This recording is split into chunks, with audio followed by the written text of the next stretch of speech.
Hi guys, welcome back to the Blue Room Therapy. As you know, my name is Keita and I am your therapist on here. In the Blue Room, we discuss, we analyze, we point out, and we dissect toxicity and trauma in the workplace. Your job should not mess with your mental health. You can work in a very safe organization, a sane one at that. Step into the Blue Room. Let's discuss, let's analyze. Let me point out toxic experiences and trauma in the workplace to you. On today's episode of Pointers to Trauma and Toxicity in the Workplace, there is no job, there is no organization. I repeat, no job, no organization should employ you without a job description. If you ever get a job and when you applied to the role, it stated that you were going to be an executive assistant. It stated that you were going to be the CEO of the company. And when you started, there was no agreement or outlined job description. My dear, your organization is toxic. Yes, you're asking me how. You really want to know how? I'm going to prove that to you. The reason why an organization that employs you without a job description is toxic is because at the end of the day, there will be nothing to revert to. There will be nothing to go and look back at to say, I am doing this. When I was employed, I was told that I'll be the manager and I will be doing these designated duties. When you don't have a job description, you are going to find yourself doing more than what you bargained for. Yes, you find yourself doing things outside of your job description. So an organization that employs you without a job description on your offer letter is a toxic one, and you need to find your way out with immediate effect. That's right. Today's toxic and traumatizing story is from someone that wants to remain anonymous, and we'll keep it at that. It is not a personal story. But like I've been saying since the beginning of this episode, don't ever take a job that doesn't give you a job description, because you would do more than what you bargained for. So the story of the day. So this person got a job and she was so happy, ecstatic, eager to start the job. And then, not that she did not want a job description. She did ask for a job description, but she was never handed one because they knew what they were going to do to her. They knew they were going to manipulate her to do more than what she bargained for. She was employed as an executive assistant, but she was never given a job description. She did not even have an employment letter that would have the job description on it to revert to. Not that she wasn't smart, but it was a toxic organization to start with, and they knew what they were going to do to her. She was smart, but they were trying to outsmart her. So sometimes you might actually be very smart and think you know what you're doing, but there are people out there that want to outsmart you. So you have to be 10 times smarter. Before they do something, you have 10 times. You're already 10 times ahead of them. So when she got the job, she was very happy. She started the job and she kept requesting for her offer letter. She wasn't given one. So she continued because she felt like, oh, since I'm already employed, I don't think they can say they're not employing me anymore, because she would go to work, she would work and do what she was supposed to do. Fast forward to when it was the end of the month, she did not get paid. Yes, you heard me. She did not get paid. In some organizations, you get paid on the 25th, at most the 31st of the month, if it's the month that is 31 days, or sometimes the first of the month. I don't know the way it works for some other people, but usually from the 25th, everybody knows the salary week. Ending of the month is salary week. It might come on the 25th, it might come on the 26th, on the 27th, just like that. Some people even pay on the 5th, but you know that it is 1 month. 5th to 5th, it is 1 month, right? So it was the ending of the month and she had worked for a month. It was time to get paid and the boss was not saying anything. She kept going to the office and then she did not see salary. It's time to get paid and nothing was forthcoming. If you remember, I told you that she was employed as the executive assistant, not just any executive assistant. She was employed as the executive assistant to the CEO. She was supposed to work directly under the CEO. When it was time to get a salary, when she started requesting, it was more like the boss, the CEO, started avoiding her, because this is somebody that she works hand in hand with. She started seeing less of him, started coming to the office lesser, and then she did not think much of it because there were other people at the organization. It wasn't just her. So why would the CEO, the owner of the organization, stop coming in because of just a salary? So she kept going, and then she would drop messages for her boss on WhatsApp, and because it was a means of communication they had been using before. So before you say it was informal for her to go to the boss's WhatsApp, they had been communicating on WhatsApp before now. She would even do some of the tasks that the boss gave to her and respond on WhatsApp. And then she would request for a salary like, good afternoon, sir, in a very polite way. Good afternoon, sir. Good afternoon, ma. It's the 5th of the month and I have not gotten paid. Is there something I'm supposed to submit? I know I did not drop my account number when I started working. This is my account number, the name, the bank, the right thing to do, the sense making thing to do. No response. 3 days again, no response. 4 days again, no response. And then in the middle of all of this chaos, something very funny happened.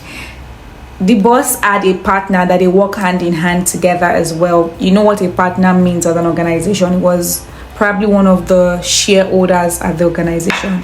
So I think the boss and the partner had a fight, and then one hot afternoon at work, the partner comes in with policemen to come and arrest the executive assistant because apparently the boss has been missing. I think they had a business deal, and then they were supposed to share returns, profits from the job, but the boss took the money to himself, and that's why he had not been coming to the office in the first place. That's why the CEO was missing in the office. If you remember, I said that the boss had not been coming, and then she did not think much of it to even say, oh, it was because of her salary that the boss was not coming. So the partner comes into the office to come and arrest the executive assistant because you're supposed to know about the boss's whereabouts. And then she's like, I have not seen my boss as well. I've not even gotten paid. This is our conversation. I have not gotten paid. And why are you going to arrest me? She was able to talk her way out of it because they were going to arrest her that day and take her to the police station for something that her boss had done, because apparently she was the one that is supposed to. It was more like an executive assistant role and a personal assistant role. Just so is like interwoven in a way. And then she's confused. Why would you arrest me for something my boss did? So she was, luckily for her, she was able to talk her way out of the situation. It was that day she knew that the organization was toxic. You know, she had been requesting for a salary. She did not know how bad it was until the police matter happened. After the police incident, the boss finally shows up and comes to work and then instructs all of them to stop any communication or anything they have with the business partner. And she's confused. You are the boss. It is you that would usually give me jobs or assignments to return to your partner. There is no communication we can have in the first place. No apology, no I am sorry for the mix-up or for my partner trying to harass you at my organization, nothing like that. And then she goes, sir, I've not gotten paid. I've been requesting, but you've not been responding to my messages on WhatsApp. And then don't worry, you'll get paid. Just go to the accountant. She got paid that month. And then after all of this, like a week or less than a week, she would go to the office and then just sit down because the boss was not always around. As an executive assistant, you're supposed to, they give you tasks. It's not a proactive role, it is a reactive role. You're supposed to be told what to do before you do some things. She had no tasks, she had no assignments to carry out, and there was nothing. So she would go to the office, report in the office, and then the boss, if there's no boss, there's nothing to do. She would report in the office and then there was nothing to do. Less than a week after the police incident, The boss calls her and says that she's useless, she doesn't know a job description. The same person that you never gave a job description, you don't know your role. I think that you are useless to the organization. It was more like he was going to fire her, but it wasn't direct. And then she goes, "Sir, I am ready to work. Please give me tasks. I am going to execute them. Please give me tasks." I mean, I cannot just come to the office and be jobless, right? If you give me what to do, I will do them. And then he ended there. Fast forward to almost another month to get paid. The boss wasn't forthcoming. He wasn't always coming to the office. And then it was time to get paid again. Second month. And then she goes, "Sir, it is time for my salary. I did get paid the last time, although it was late. It's time to get paid again." And then the boss blots out, "What have you even been doing? You don't do anything. What should you get paid for?" And then she's like, "You don't give me something to do. If there is anything to do, I will do them. You don't even come to..." This is somebody that never comes into the office. He hardly comes into the office. Anytime that there is like a tax or something to do, he would call. He doesn't come into the office and gives her job to do. Do you understand? Why are people very...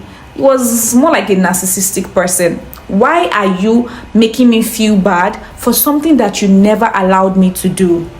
How do you deal with bosses like that? Because I practically message you every day. I send you series of messages. "Good morning, sir. Good morning. I am in the office now. Do we have an assignment for the day? Do we have a set out task for the day?" And then you don't respond. You are the one that doesn't respond to my messages. And now it is time to get paid and you're asking me, what have I been doing? I practically come to the office to do nothing. Coming from you. You see why you should have a job description? Because if you did have a job description, you will know that I'm supposed to actually do this and not do this. Because there was nothing for her to revert to. There was nothing for her to go and check and say, "Okay, I will do this. This is my job. This is my tax. This is my role. This is my job description." There was nothing for her to revert to. And then it's time to get paid again.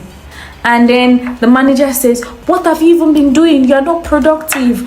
In fact, please don't come to the office for the next 2 weeks. Go back home. Go and think about how we can make money, make more money in the organization, how you can be useful in this organization."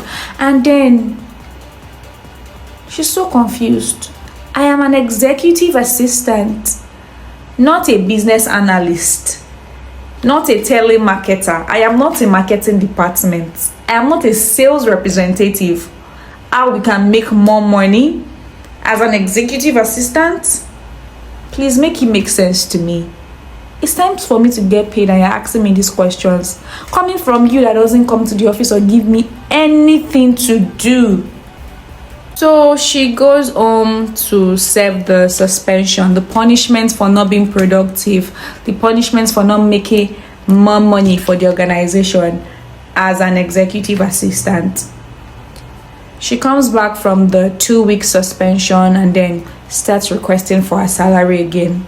The usual cold response, no response at all, the ghosting. She was losing her mind. Imagine how excruciating that can actually be.